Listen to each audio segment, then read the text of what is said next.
Hey YouTube, so the new season is starting tomorrow, and with it we have entirely new rankings. So what I'm going to do here is I'm going to put out two videos. The first one we're going to do is the top probably 50 ranked Pokemon. We'll see how long this goes.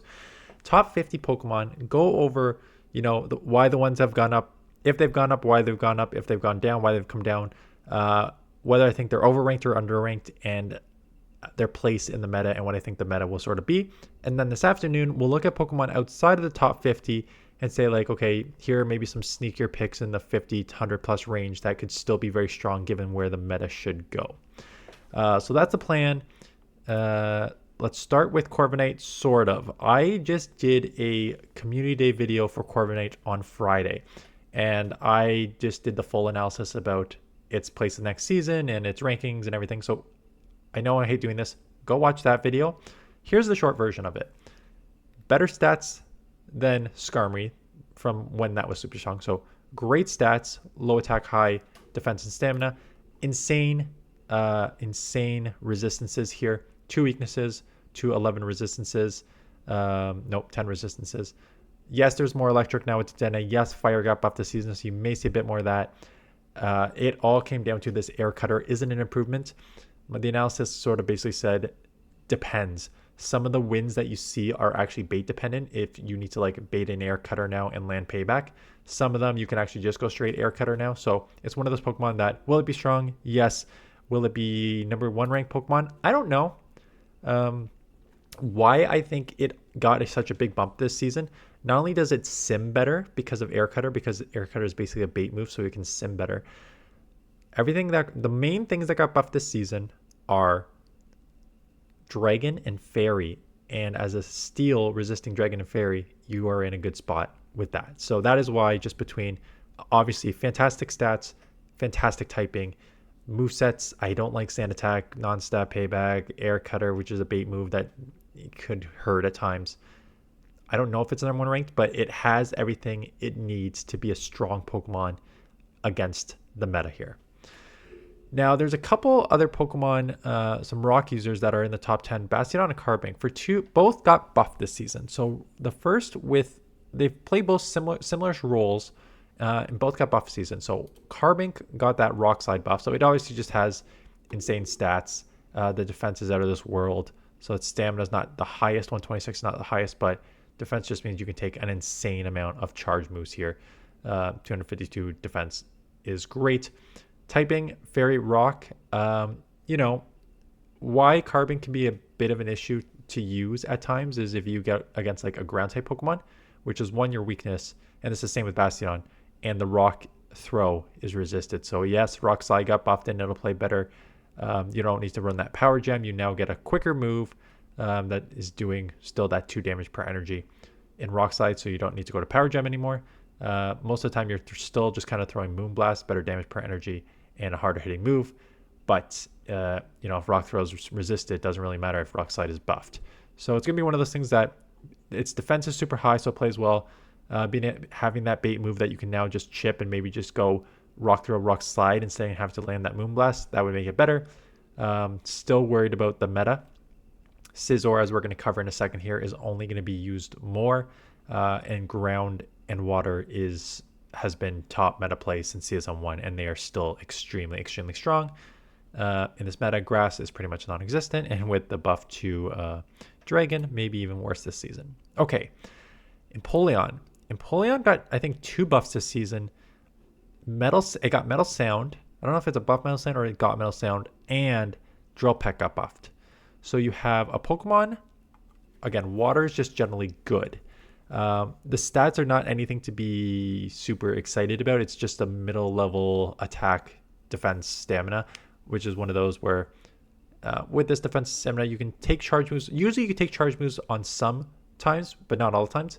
That's with the non-shadow. With the shadow, you're going to find yourself pretty glassy when you use this Pokemon, but with the 125 attack, buffing at 20%, so you're adding another 25 on top of that. So 150 attack Pokemon, this is going to be a glass cannon.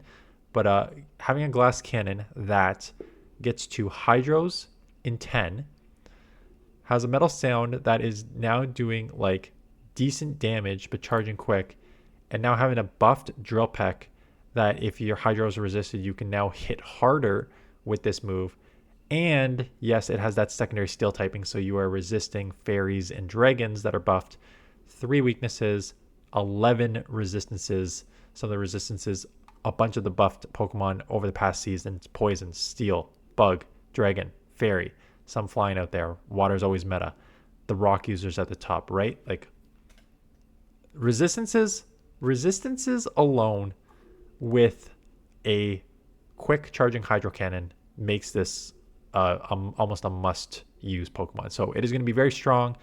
I would treat it sort of like you treated Feraligatr in the past, like Shadow. I think Empoleon basically becomes Shadow Empoleon here. Basically becomes what Shadow Feraligatr was in the past seasons, a safe swap that can really put pressure on your opponent. Because again, there's answers to Feraligatr, but those answers you could sometimes threaten. For example, grass was an answer to Feraligatr, but you had the Ice Beam that threatened. Here you have that steel typing, so grass isn't the issue, but the steel typing adds a fighting weakness. Well, you have a buffed Drill Peck now, so now you have the coverage there. So I think Empoleon is probably, in my opinion, going to become one of the stronger safe swaps of this meta, just given how fast it charges to Hydro Cannon. That's going to put a lot of pressure on your opponents, kind of like Shadow Feraligatr did in the past, and you have that cover move now too. Now the Pokemon that are going to start to play a bit, actually before we get into the Pokemon that are going to play different, because these are all the Dragon Breath users, Dragon Tail users, and Charm users, let's cover Bastiodon. Bastiodon is Bastiodon. Smackdown got buffed. You have, much like Carbink, you actually have higher stamina, so your HP is higher to start with, and then your defense is just as high. You can take an insane amount of damage, charge moves. You can wall things, rock and steel, great typings. Again, 3 weaknesses, 9 resistances. The problem is double weak to fighting, double weak to ground, single weak to water, ground and fighting, and these things resist the rock as well. So if you get in one of those matchups, it's as close to a top left of a matchup as you can get. If you don't get in the matchups and you're on everything else over here that you resist, you're a fantastic Pokemon. I hate using it. A lot of people hate using it, but you have to play the meta the way it is. And if the meta is going to become fairies and dragons, having a steel Pokemon that can take an insane amount of damage that now has a buffed Smackdown fast move is a must. So yes, Bastiodon's going to be out there. I don't know if it becomes, because in past, just to give you history, there were times in metas where you always needed to have one answer for Bastiodon or one answer for Registeel. So it was like you almost always had a ground type Pokemon on your team to kind of deal with these Pokemon. I don't know if the meta is going to become that, but if Bastiodon does see the increase that I expect it to see, just be aware that you may need to carry something to have an answer to Bastiodon on your team. Okay, now let's look at everything that has changed this season, and that is Wigglytuff with the Charm plays different, and then all these Dragon Tail, Dragon Breath users. So Charm is now quicker energy, less damage.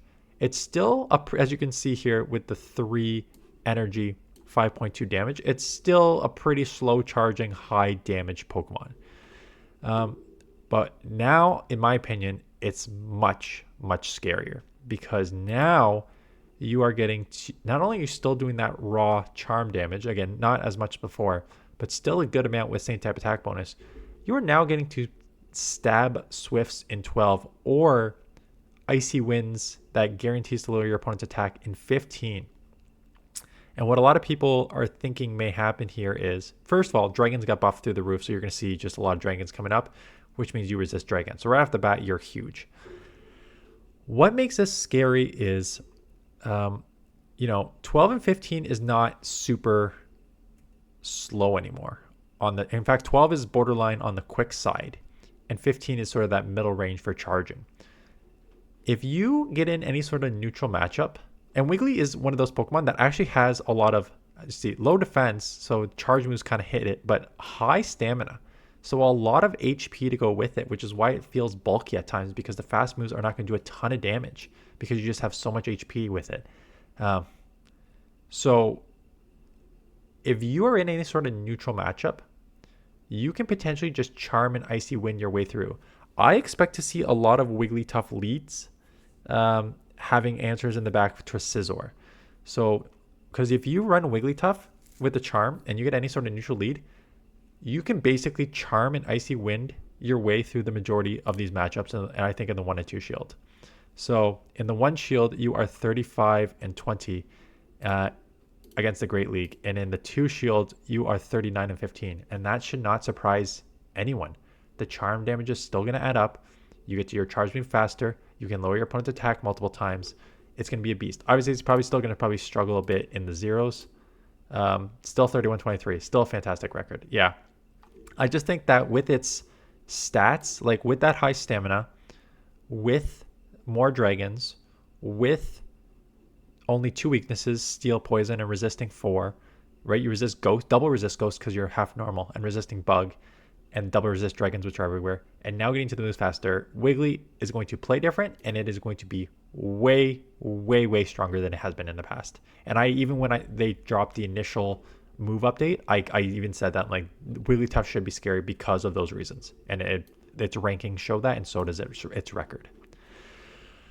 Okay, all of these Dragon Tail, Dragon Breath users are now going to play slightly different.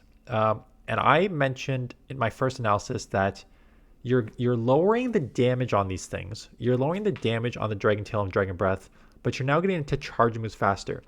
So the dragons that are going to benefit the most from this are the ones that are generally either bulkier or can get to their charge moves quicker, and that matters. So I said it's going to matter less for the Shadow Pokemon, and so the Shadow Pokemon will rise too, but like it's going to matter less for like Shadow Dragonair and Shadow Dragonite, where you actually won in that fast move damage, right? Because you basically treated Shadow Dragonair and Dragonite as your fast move damage Pokemon. You treated it like a Charmer. You focused on that Dragon Breath damage. Now, you're not focusing on the Dragon Tail damage anymore. It still does damage. We're going to look at that in a second. You're focusing on the ability to get to the charge moves faster. So, Steelix, although it's not a dragon, has Dragon Tail, and it is now the recommended move to do. So super fast charging. Again, some of these, I should just preface this, some of these stats may change. This is pvpoke's best guess of what the energy and damage is going to be for some of these that say damage less but energy more, and this is one of them. So the damage is going to be less on Dragon Tail, but the energy is going to be more. It's either going to be 4. I said it does make sense to be 4 because if you have Dragon Tail as a 4, it's a mirror of Dragon Breath, and you would never use a Dragon Tail, which is a 3-turn move, compared to Dragon Breath, which is a 1-turn move if they have the same stats. So you have to give Dragon Tail the little bit of energy advantage at 4.33. So the damage, much, much less, especially with no same type attack bonus, but you're charging at your energy is at 4.33. So now, what's the recommended moveset now? Earthquake and Breaking Swipe. Because Breaking Swipe now, so two things here.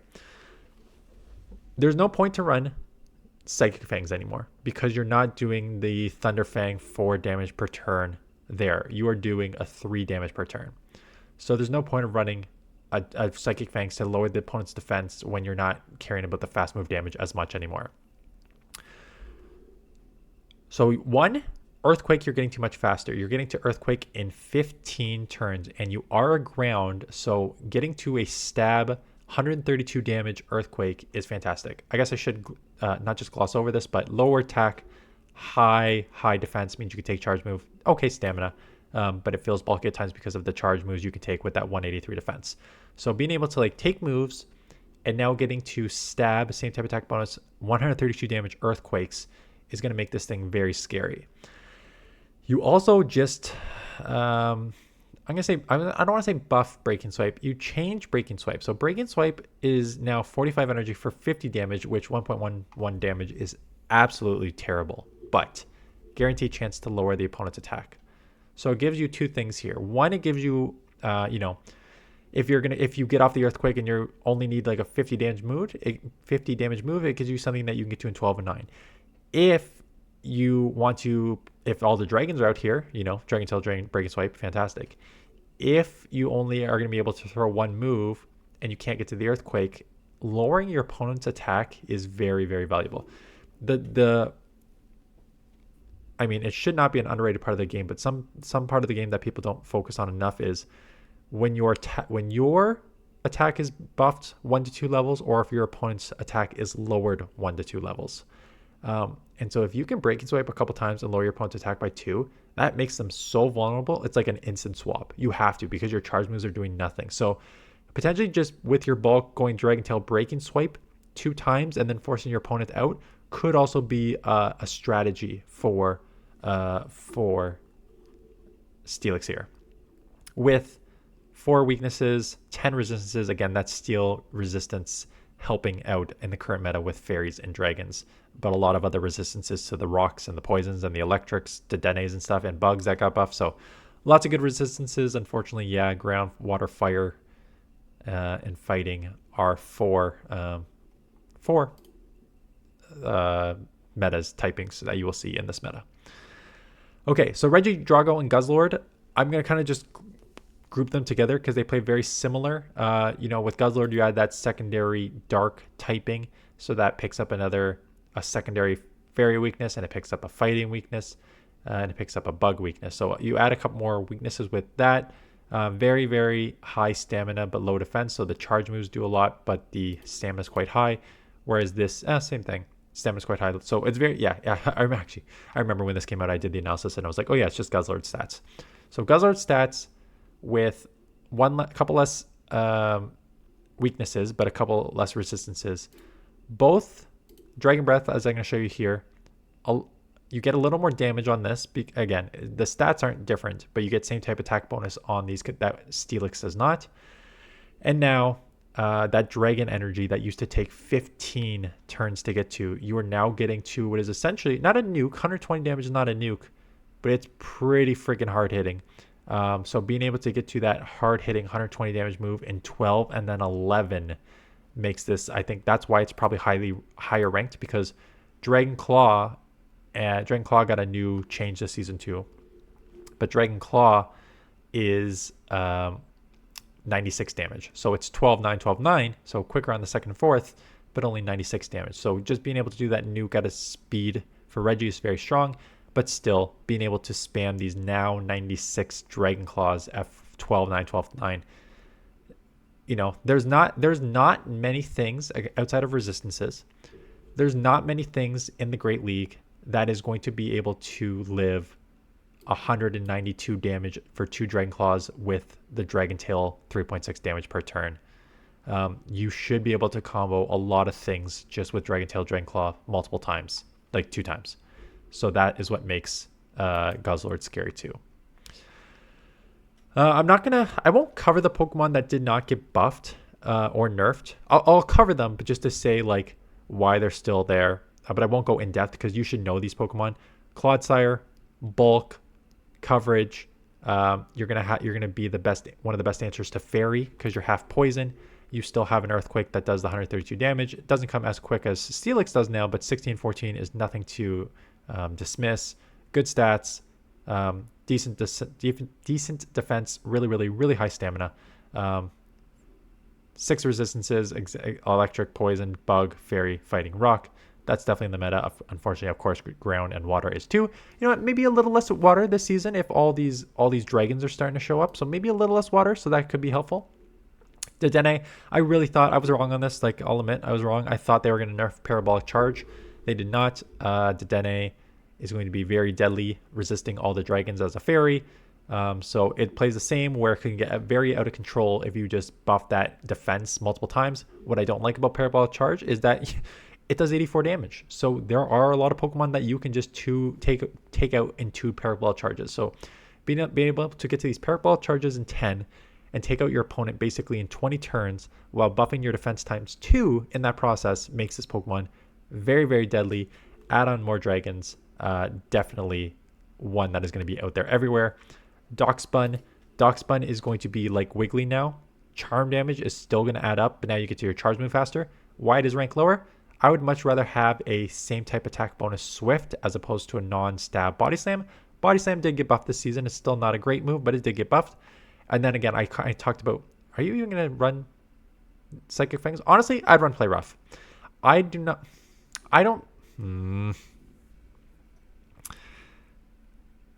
I don't know. It's still, I guess it's still 21 to a player off. I guess, okay. I guess Psychic Fangs is smarter. It only takes 12 to a Psychic Fangs, and the charm damage is still, even though it's not nerf, the damage is lower, it's still chipping. So I guess you have to run Psychic Fangs just to lower your opponent's defense.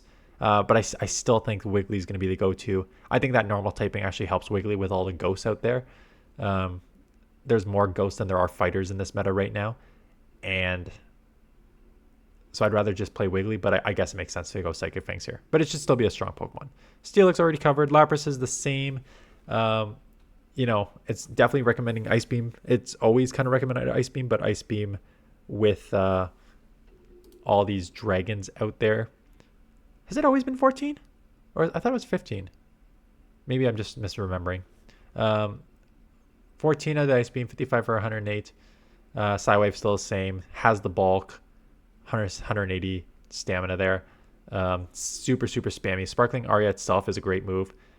Again, when you're anywhere near that, the general rule is if you are anywhere near 100 damage for your charge move in that 10 to 12 fast move count to take to get there, it's a strong Pokemon, and it's just one of those Psywave Sparkling Aria combos there that is very strong. So that should be there.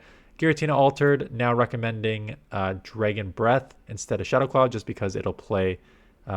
So it's actually interesting here.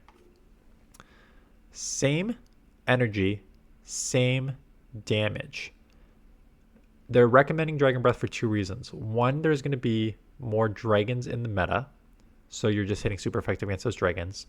Two is it's a one-turn move versus a two-turn move, so it's easier to time and catch and do all that stuff and get to charge moves quicker with a one-turn move instead of having to potentially get to the two. And then the third is Dragon is not resisted by a ton. It's resisted by like Steel and Fairy, but it hits neutral against pretty much everything. I guess Ghost hits a lot neutral against a lot too, but it is resisted by like Normal and Dark. I guess they maybe have the same resistances. I think it's probably mostly just that there's gonna be a lot more dragons, and the 1 versus 2 is the main reason. But you could go either way depending on how you're gonna team build. Kommo-o, Dragon Tail, and Upper Hand here. So I'm gonna cover this somewhat quickly. Decent stats, 123, 137, lower stamina though, so you can definitely take some charge moves, but not a ton. Dragon fighting, so it's one of those that can kind of resist. It was a couple things in the meta. I forget what it was. Such an answer to one Pokemon. I'm blanking off the top of my head. Was it Glisopod? I definitely was Glisopod with like the bug and water. I don't know if that was the one I was thinking of, but it resists those. And now, same thing. You're getting to Clanging Scales, which is a 144 damage move in 12 and 9. And I just said if you can get to a 100 damage move in 10 to 12, you are looking good. So I should not have to explain to you why getting to a 144 damage move in 12 and 9 is going to make this Pokemon fantastic. So same type of attack bonus on that. Clanging Scales 12 and 9. It's saying to run Upper Hand. Now Upper Hand doesn't do... It has a 30% chance of lowering your opponent's defense. I guess it does do 84 damage. That's actually higher than I expected it to be. I think you can do it either way. I think they're saying run this instead of Close Combat because Close Combat, 100% chance of lowering your opponent's defense, lowering your defense by 2, and Clanging Scales, yes, it is a nuke, but it has a 100% chance of lowering your defense. So that's why it actually is higher than those other 100 moves. Whereas Upper Hand has a 30% chance of lowering your opponent's defense and no secondary stats. So if you need to just go two like a couple charge moves, going Upper Hand twice is with Dragon Tails would work. So yeah, that makes sense as the recommended moveset. Corsola, has bulk.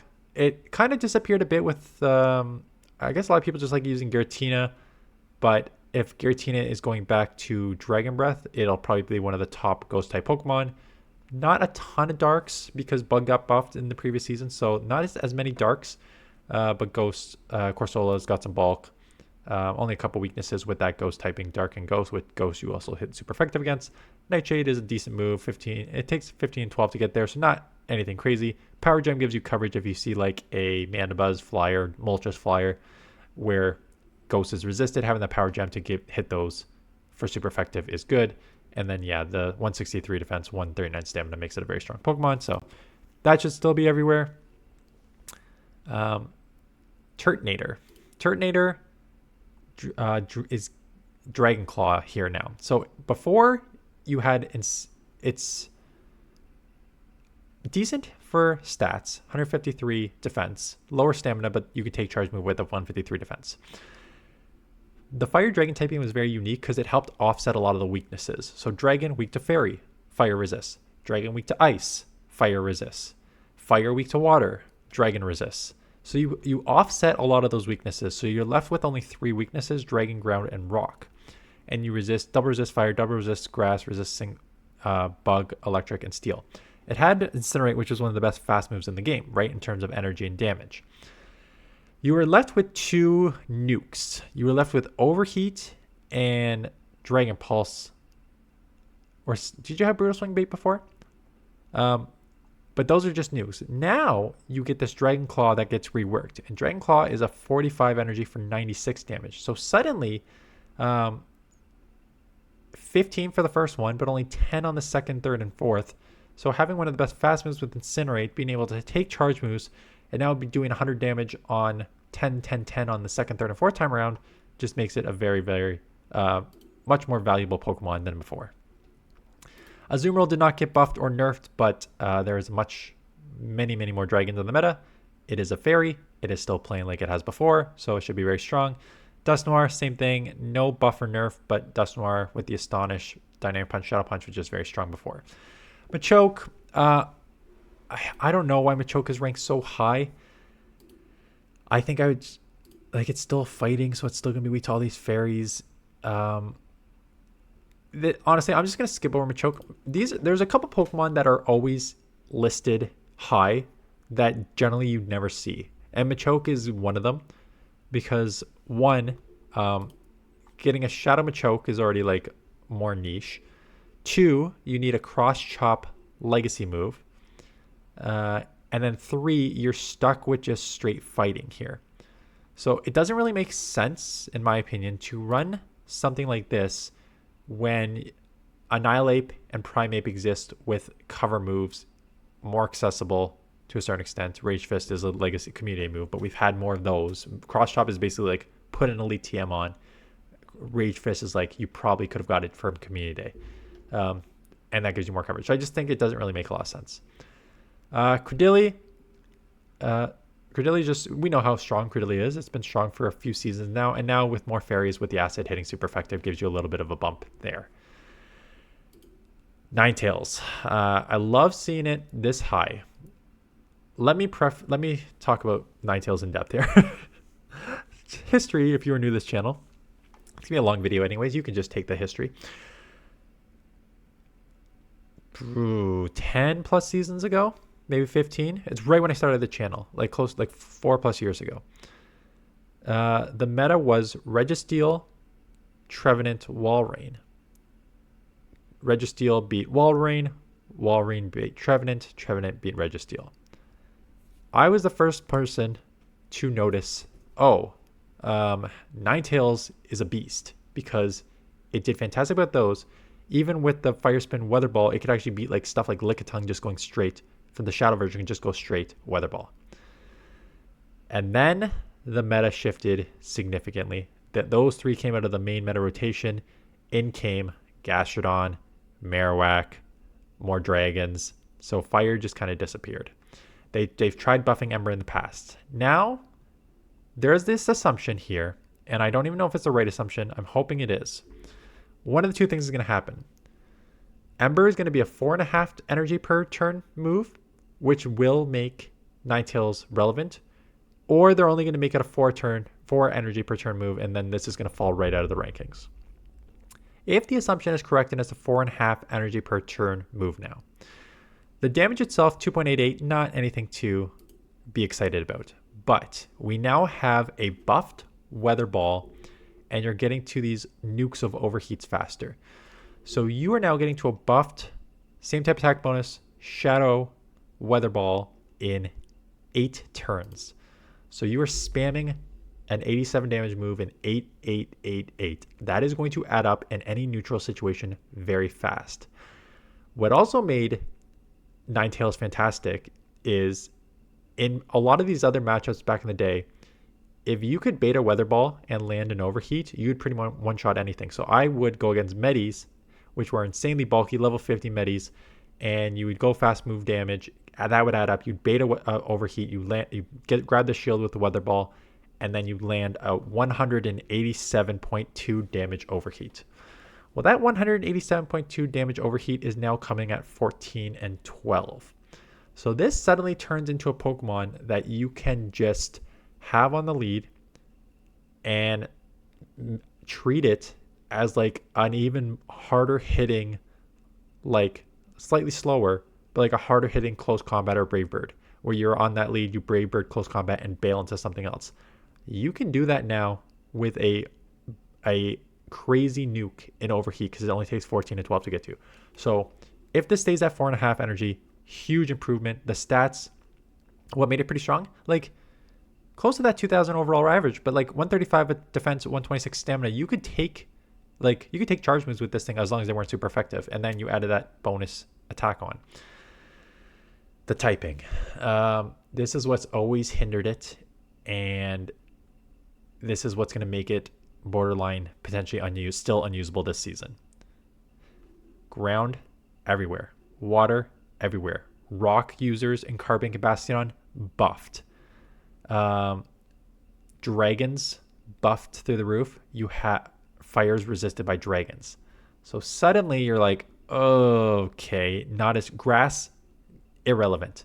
Ice, yeah, you know what? Maybe we see more ice this season. I was thinking about that. Like, I gotta see where it's ranked. It's either this video or next video. A Sand Slash seems like it's one that should rise because way more fairies, way more dragons, cover for your flyers and stuff. A Sand Slash should be on the rise.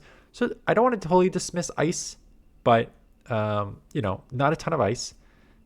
Some of the ice Pokemon are also water Pokemon. So you have like Dugong and Lapras, right? Which are half water, so you only hit neutral. They have water moves, which is super effective. Tricky. But Bug got buffed. Fairy got buffed this season. So it should have play. It should have a lot more play. It has a lot of strengths. I'm praying that it is 4.5 energy, because if it's 4 energy, it's just going to become irrelevant. Fortress, which was the number 2 Pokemon, is down a bit. I always thought Fortress was so overranked anyways. You would think that as a steel Pokemon, resisting Dragon and Fairy that got buffed this season and only having one weakness in Fire, that it would still sim pretty well. I always thought it was overranked. One of the things that resists Bug Bite, is Fairy. So more fairies, more resistances to the Bug Bite. So I always thought it was overranked, so I'm not super surprised to see it drop to 26.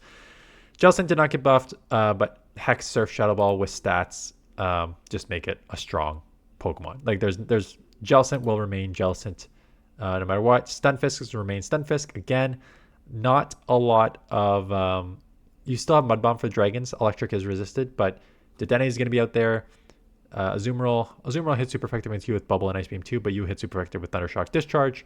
Not a lot of grass. Again, grass got killed in the previous seasons, and with dragons getting buffed, it should be killed more. Plus, I actually forgot Aerial Ace got nerfed, and Jump Pluff and Superior, which had Aerial Ace as one of the moves, also got nerfed because of it. So with grass being one of your only weaknesses, I mean, you're weak to ground and water too, but water, if it's just a pure water, you hit super effective against. Ground, a little tricky, and then not a lot of ice right now. Crazy resistance to electric, and then resisting flying, poison, rock, and steel. Again, rock users, Bastiodon up there, Carbink up there, more steals. So definitely a Pokemon that should have play this season. Gastrodon with Water Pulse. And the reason Water Pulse got buffed, I'll kind of gloss over most of this because, good stats, Mud Slap dominant.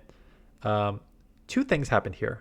Body Slam got buffed. So now all of a sudden you are hitting a little...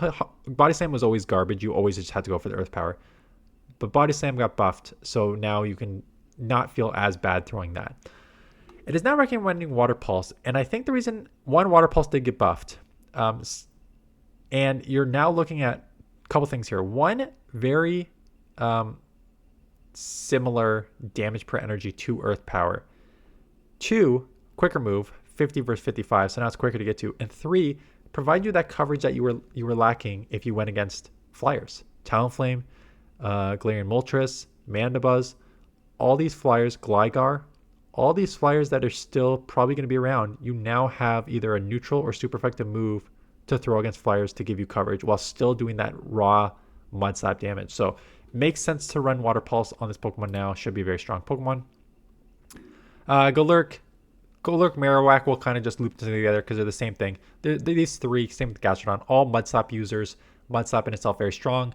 What made Golurk and Marowak very strong is that they have quick secondary moves. So Bone Club's 12-9, same thing with Shadow Punch, and then Dynamic Punch, Rock Slide for your coverage. Rock Slide got buffed, so Marowak gets a little bit of buff there. Primeape, like I said, there's not a lot of fighters in the meta. Primeape did not change. Ragefish did not get nerfed. So you still have that new close combat. You got the spam, and you have the ability to hit super effective against steels and rocks. That rocks got buffed. Obviously more fairies, so you got to watch out for that. Scizor did not get buffed, but it has risen in the rankings by 30 or 40. If you have been around this channel for the past at least season, you will see that I use Scizor maybe in 20 videos. It only has one weakness, fire. 9 resistances. So 1-to-9 ratio, fantastic. Bullet Punch got buffed in previous seasons. And now this season, Fairy and Dragon are getting buffed. So yeah, with already dominant with fire, you have to cover your fire weakness. On almost every single team that I used, I had 2 fire weaknesses, 2 fire answers in the back. So now you have the same domination with the Bullet Punch, the spam of the Night Slash, boost your attack with Chill Blaze with the 9 resistances, with more fairies and dragons. 100% Scizor is going to be on a lot of teams moving forward. Matang was already pretty strong last season. This was one of the Pokemon where, is it strong? Yes. Do a lot of people use it? No, because of its potential limitations. Limitations being typing to a certain extent. Psychic Steel, yes, you have 10 resistances, but I would have argued that having a dark, ghost, and ground, and Talonflames started showing up a lot, so having these 4 weaknesses really hurt it. And the second move, Gyro Ball, hurt it because Psyshock was a fantastic move, 40 for 110. Again, spamming at 10. General rule of thumb, if you're spamming 10 for 100 damage, you're in a good spot. Fury Cutter got buffed, that's why you can do that now. Gyro Ball's second move was bad. Gyro Ball got buffed this season. So now it's a 14-turn move for 115 damage. It just gives you a little more coverage. But the problem is why it's still probably lower ranked. You have nothing for steals, right? Fury Cutter resisted, Psyshock resisted, Gyro Ball is a steel resisted by steals. So, adding the Gyro Ball as a steel move, there's more, not adding it, just buffing it. Buffing it when there's more fairies, fantastic. You're half steel when fairy and dragon got buffed, fantastic. Still not an amazing, it's not bad actually. It's not bad. But we'll see whether it actually translates into usage for this Pokemon. Not a lot of usage elsewhere. Shadow Gyarados. Again, Dragon, it's still so funny. This is why even with potential Dragon Tail being a better energy per turn, you're still using Dragon Breath as the 1-turn move. So you can see here, they're recommending, they have Dragon Tail and Dragon Breath. I guess Dragon Tail is Legacy too, which makes it a little trickier to use, but only takes 9 to an Aqua Tail, and it does 80 damage. So between the Dragon Breath and Aqua Tail, I don't know if you can take out in 2 turns, but being able to spam 160 damage here, plus the Dragon Breath damage, is going to put a lot of pressure on your opponents. Crunch comes, Crunch I'm guessing is the second move. Yep, comes just as fast now, 12 and 11. So give you some coverage if water is resisted. Same thing, 12 and 11, you'll be able to take out most Pokemon too. This thing is very glassy. 121 stamina and only 108 defense, and you're now giving away 20% of that to be able to hit harder. So, I think it'll be fun. I think it'll have a lot of play in limited cups. Open Great League, I think there's probably other Pokemon you want to use. Diggersby, Scorching Sands got nerfed. The same way that Drapion's Crunch got nerfed in previous seasons, and it didn't change how you played. The chance of the attack lowering has decreased. I don't think that matters, quite honestly. Like if you played Drapion before, and if you played Diggersby, it's the same thing. You're mostly just relying on the stats, like the stats of the bulk on Diggersby, 140 defense, 174 stamina, 2300 overall. Fantastic. Quick attack, decent quick charging move, 4 energy. Getting to these 100, again, almost 100 damage moves in 14 and 12. Resistances, double resisting ghosts, resisting poison and rock and electrics. The Denes are everywhere and stuff like that. So again, ice and grass have not been things in the meta for the last couple seasons. So that fighting water, of course, these two not so much. So Dedenne should still be there. Morpeko,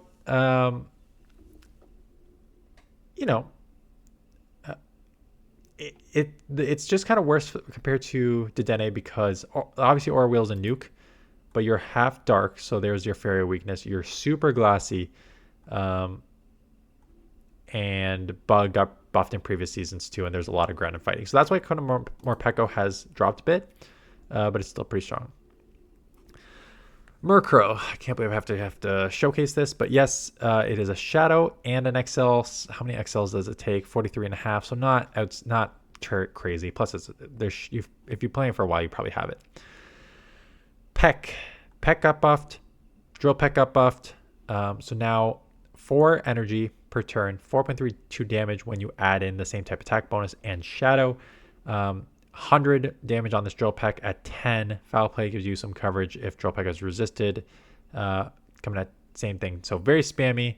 Stats here. Ooh, very, very glossy. Very glossy. Holy smokes. So 143 attack. You're going to boost that up by another 28. So it's going to be like 170 attack. At the same time, your defense was already 81, and lowering it by 20% is going to just lower it to like 60 something. So you won't be able to take any move essentially. So shield, I don't know how many it could be fine. Flyers it's pretty tough to find a good flyer in this meta.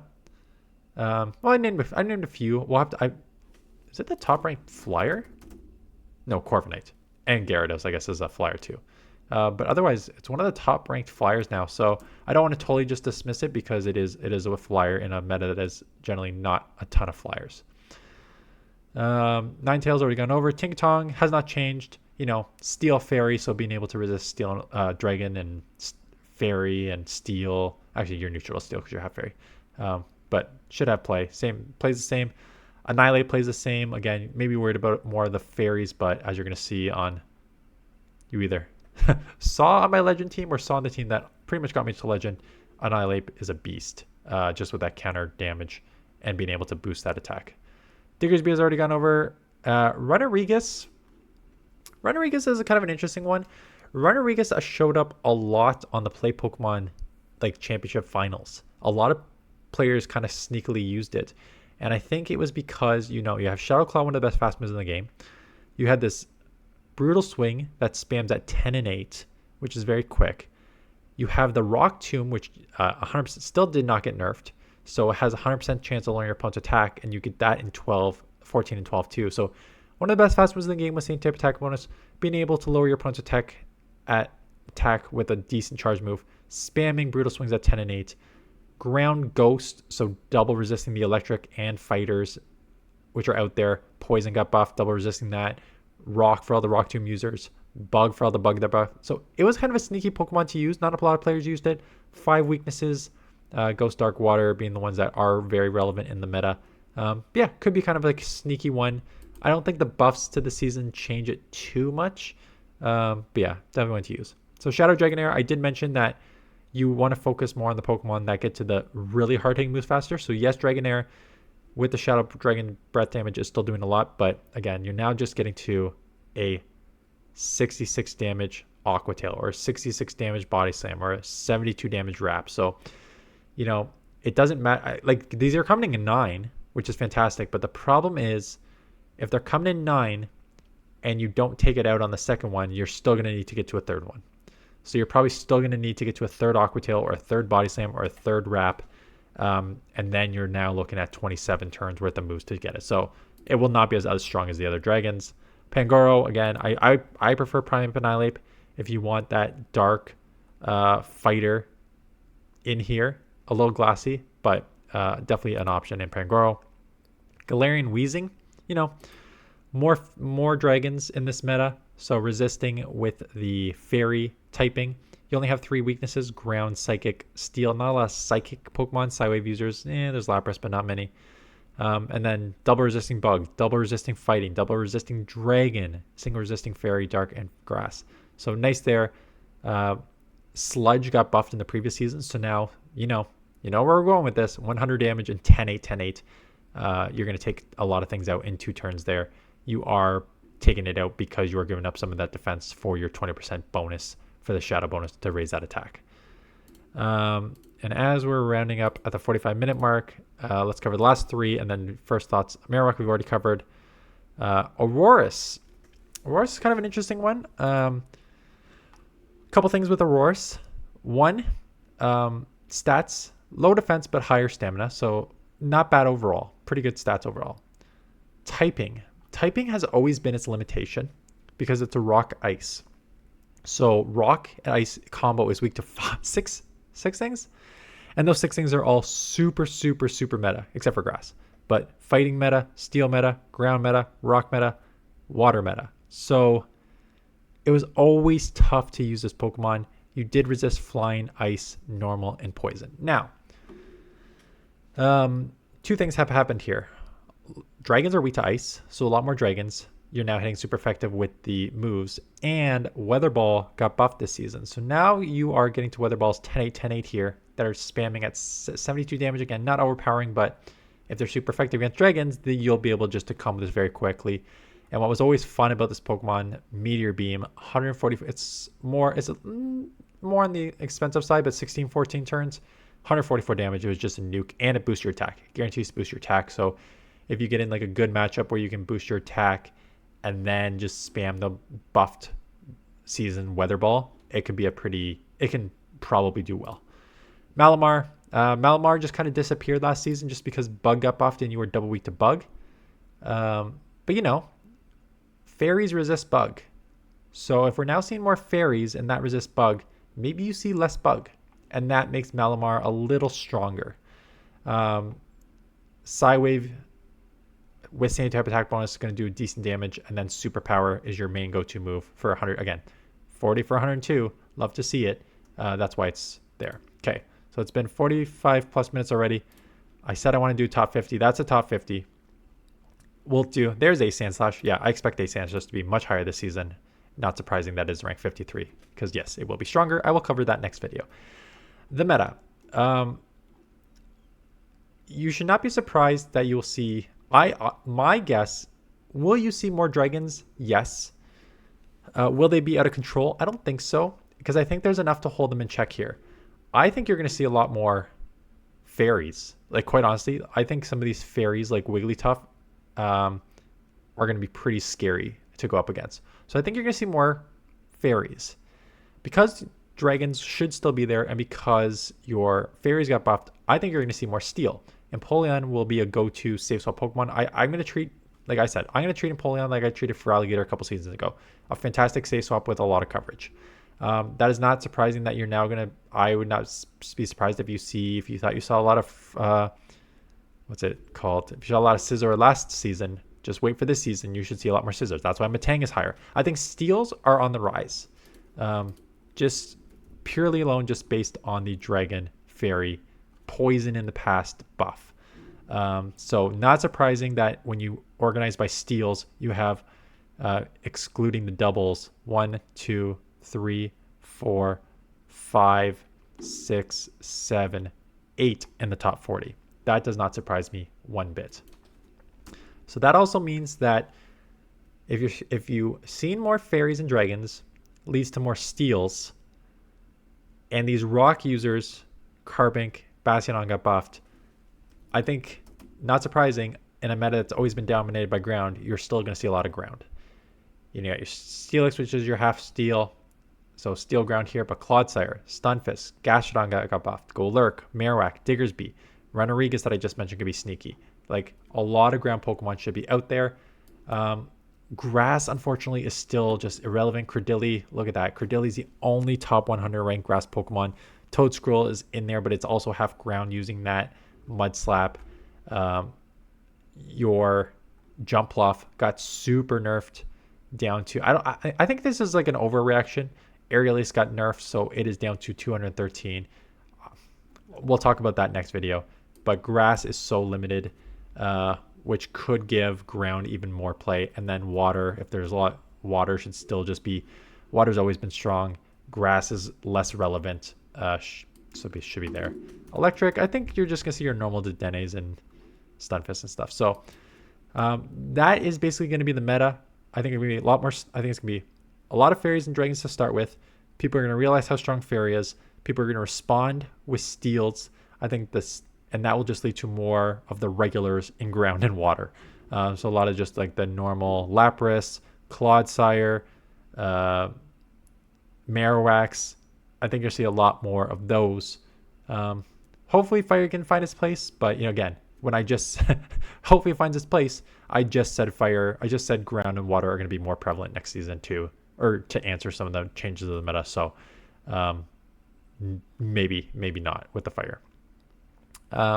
Those are my thoughts on the top 50. Let me know about your thoughts below. Next video, we will look at those outside of the top 50 of where you maybe want to start looking for Pokemon that will be stronger this season, starting with probably a Sandslash, because I've kind of already gone over why that is the case. Anyways, that's all the talking. Thanks for watching. Hope that was helpful. Hit the subscribe button. I mean, if you lasted 51 minutes and you're not subscribed yet, I don't know why you haven't hit the subscribe button yet. So hit the subscribe button if you're new. I should probably mention that at like the 2-minute mark and not the 52-minute mark. But, you know, I've only been doing this for 4.5 years. So what do I know? Anyways, that's it. Thanks for watching. See you guys in the next one.